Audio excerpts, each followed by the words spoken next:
There's a lot of elements to linear algebra and a lot of vocabulary to learn, but before I get into all that, I just want to show you what the landscape might look like. I want to show you the space that I use mostly in linear algebra lectures. Basically, um, all kinds of math exists to accomplish two things.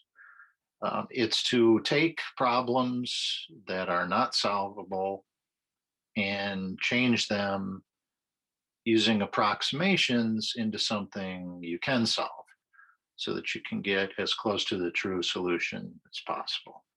And the other thing that mathematicians like to be able to do is start with something like a system of equations and be able to produce a result. But sometimes it's equally or more valuable to be able to start with your results and work your way back to where they came from.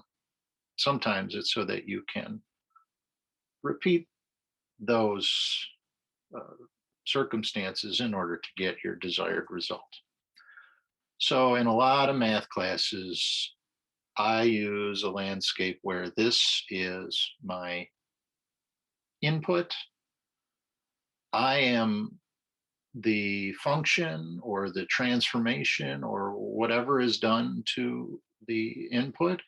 And then here is my output. In linear algebra, this is called your domain. And this in general is called your codomain. But sometimes more precisely, it would be referred to as a range. But we'll get into the vocabulary later.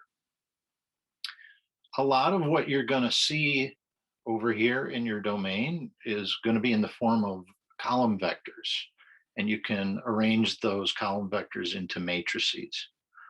But at the beginning of the course, what you're going to do, and it'll repeat itself throughout, is you're going to probably take two vectors because math operations usually are performed by two things at a time. You can only add two numbers together. Even if you had 100, you just add them two, and then you take one more, you add it to that sum, and you keep going, right? So you're going to take two things and do something with them, then put them over here.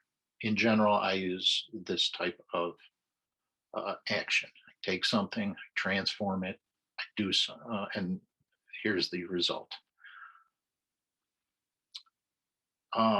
What's going to happen here sometimes, also, you're going to see addition and multiplication. And you might take two column vectors, add them together, then transform them. Or you might take two column vectors, transform them, and then add their transforms together. Same thing with multiplication. Take two things, or and what you're going to check to see if when you added them or multiplied them together before the transform, are they the same if you transformed them and then added or multiplied them together? And that is a check for something called a field, uh, which is something you want. And it's a desirable outcome of linear algebra, or really what you want in a starting set. But we'll discuss that later. Um, so that's about it for the space. Comes from here, I do something to it, comes out here. I use usually the function or the transform or whatever's happening here is kind of close to me, and I'm never very specific about it. It's just this, it's a change. That's all you do here. If you're going to square something, you could say you're squaring it, you're applying a square, or take it and square it, or whatever it is, but most often just going to be doing that. And then explanations happen out here in comfortable neutral space.